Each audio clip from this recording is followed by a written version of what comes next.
Chizuk from the Parsha, Erev Shabbos Kodesh, Parshas Vayeshev. We learn about Yosef HaTzadik, but we have to know one thing. Every single person in his lifetime could have at least, in many situations, the same challenges as Yosef HaTzadik has had. And we have to go learn from this. How did Yosef HaTzadik handle his challenges?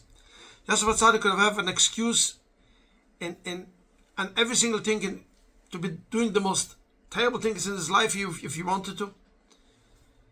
He has an excuse. He became an orphan at a very young age. His mother passed away. His brothers bullied him. At least that's the way we look at it with our eyes, but obviously there's deeper things in it.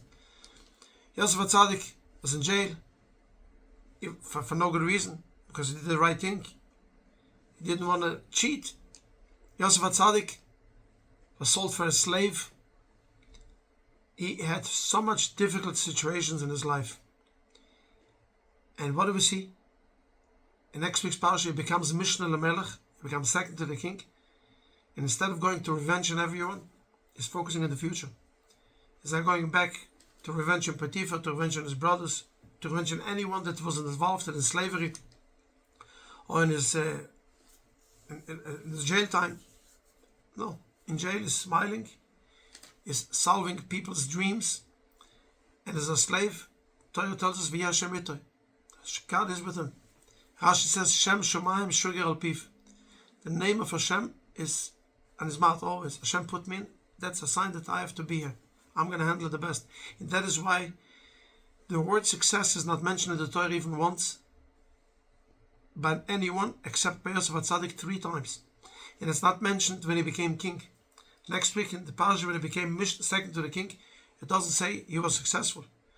The word success is mentioned at Davke when he was in jail and when he was a slave in his Potiphar's house. Why? Because he decided to make the best of it in his life. Torah tells us, the people who were in charge put him in jail. And the Torah tells us, he was there in jail. What is the Vayisham Bebeis HaSohar? As film are telling us, that means that Yosef HaTzadik decided, Vayisham Bebeis HaSohar, I have to be here. Hashem put me here and I'm going to handle it and I'm going to be here the best I could. I mentioned it already a few times, Rabbi Agul of Karlin saying, Rashi tells us, you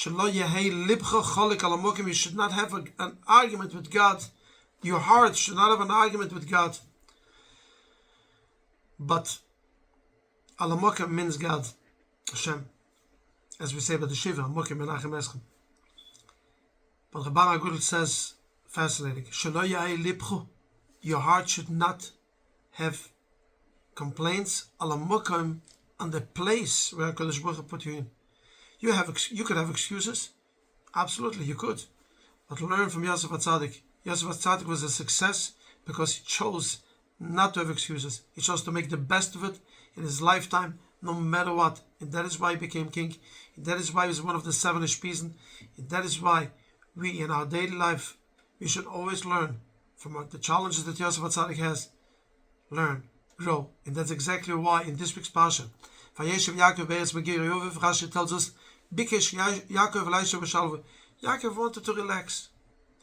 Comfort Zone. Hashem brought him the challenge of Yosef HaTzadik. What is wrong that the Tzaddik is relaxing? The teretz is very simple. Hashem knows that Yaakov Avinu was growing in his entire lifetime from his difficulties with Esau, with Lavan. All his challenges that he had in his lifetime. He always grew. As soon as he's starting to relax, he stopped growing. And Hashem wanted Yaakov to grow till his last day of his life. Remember, grow every single day. Learn from Yaakov, learn from Yosef. Agit Shabbos.